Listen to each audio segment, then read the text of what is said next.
We're still in the fairly immediate aftermath of the train derailment at East Palestine, and residents there would love to know what the hell is going on and what is gonna happen to clean it up and to compensate the people living in the area that have been affected by a number of chemicals that we know about and others that we don't necessarily know about yet. So more than a week after the Norfolk Southern train derailed, causing an explosion that sent flames into the air that was then buttressed by the intentional burning of remaining chemicals there was a cloud of potentially toxic smoke that swept over the area. People tell the Post that they have yet to see a full list of the chemicals that were aboard the train when it lost its course. Now that list has increased over time. So we already knew about vinyl chloride, apparently butyl acrylate.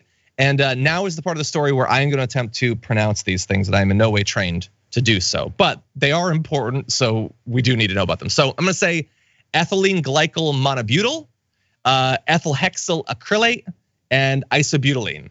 Those are all potentially toxic things that apparently could be sweeping over the area, and we don't yet know if that's the extent of the list. Now, who would know? I'm gonna guess the company that was shipping them would know exactly what was on that train. It seems like it would take maybe 15 minutes to get the full manifest and to release it. But as with so many things, Norfolk Southern, which wants you to believe that it is an active participant in trying to help people out with their little donation of like $50,000 or something. I think it might have been $25,000 so far. Is also playing their cards a little bit close to the chest when it comes to these sorts of chemicals, which is leaving a lot of people in the area and not just the immediate area to wonder what is going on to nature. Dead fowl have been spotted in waterways. Residents returning to homes in a neighboring Pennsylvania town were advised by state officials to open up their windows, turn on their fans, and wipe down all surfaces with diluted bleach, which is a horror show that far away. The very surfaces could be contaminated by whatever it is that's flowing through the windows. Some nights, one resident told the Post, the air smells like an over-chlorinated swimming pool and his eyes burn. He says he can't move his family of 5 out of the home, so he says he has no choice but to stay put and follow authorities' instructions. For a small town, we have to trust them because what else do we have to do? We have to trust that they are not lying to us, and maybe they're not. But if you've paid attention to history, maybe they very much are. Maybe there's worse stuff in the air. Maybe they don't know exactly what's in the air, but I would be very worried if I was a human, if I was an animal in that area. Francesca, very rough situation going on. No, it's unthinkable and it's scary and it happens way too often. And yes, it is time, obviously, to talk about the railroad company owners and workers' rights and all of the ways that when you bolster workers' rights, you're also protecting communities that these railways go through, right? If there's no way to hold them accountable, everyone is just Mr. Burns, like trying to hide toxic materials in random small towns. And that's exactly what's happening. And yes, it's great we're covering it now, but we have to keep following up on this in 3 months, in 6 months, in 2 years, in 10 years, when we see like the rates of cancer and whatnot. But here's the thing, if you're gonna have unfettered capitalism throughout the United States and you love it and you say, yay, corporations should have all the tax breaks, they should do whatever they want, and do you know all that acrylic was going to like, fake nails in New Jersey? So hey, it's an industry, it's a business. Hey, there's a lot of nails. You know what I'm saying? Like, this is sealant for decks. I don't know, think of it. If you're gonna deprioritize human life over those toxic chemicals, then at least have a goddamn contingency plan when things like this happen, meaning move people out of their homes, put them up in a hotel where it is safe to stay, give them drinkable water. Don't just tell them, hey, open the windows and wipe your baby down with bleach. Like, how ridiculous. What kind of country do we live in? Your baby down. Yeah, look, jokes aside, it's devastating. Yeah. It's devastating right now for the things that are dying. And then I think a lot of people's thoughts immediately turn to, what the hell are we gonna find out about this in 1 year, in 5 years, in 15 years, when we find out that some sort of cluster of a variety of cancers or liver failure or God knows what developed in this area.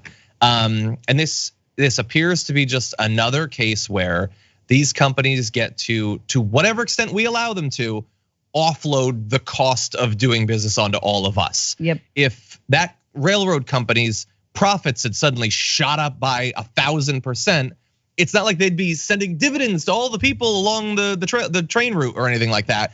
And yet, when it goes in the opposite direction, something devastating happens, it's us that's gonna have to pay, almost certainly. Maybe it's the localities, the states, maybe the federal government gets involved. Maybe they force Norfolk Southern to get involved. But does anyone think that they're going to be like picking up the entirety of this? Like who thinks that? They are definitely going to try to weasel out of as much of it as possible. Yeah, exactly. And right, it's the privatizing of the profits and socializing of anything that goes wrong, socializing of the disaster. And this is where the libertarian ideology falls up effing part, which is they believe that like, out of the goodness of Mr. Burns' heart, he's gonna clean up the mess that he makes, because otherwise, then no one would move to East Palestine, right? And then like, no, man, no one's forcing these corporations to clean up other than, we think they might, the EPA and bodies of government. Those are the only people that can actually bring corporations in line. It's the only regulating body. Oh, the power of the market, because then nobody it'll be no, man, we're gonna forget about this tomorrow.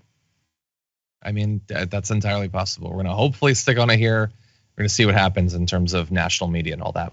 And we're going to remind people that there is a lot that could have already been done. There's a lot that can be done in the future in terms of regulations on what sort of chemicals can actually be transported, what sort of braking system you have. Those are things that the government could have been more involved in, but didn't. And I'm sure that there was nothing corrupt whatsoever about it.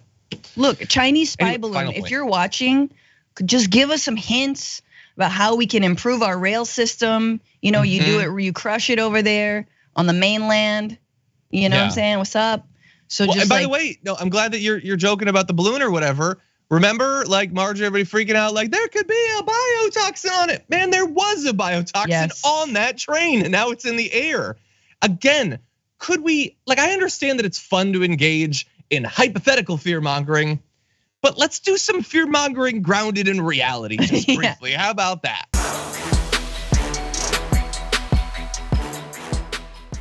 Check out the Damage Report podcast each day, wherever you get your podcasts, whether Pocket Casts or Stitcher or iTunes. You can join me as I give you the news and stories you want, with a range of co-hosts and interview guests jumping in on the fun each day. Again, that's the Damage Report, wherever you get your podcasts. And if you get them at iTunes, don't forget to rate and review. Sometimes I'll read them live on the show.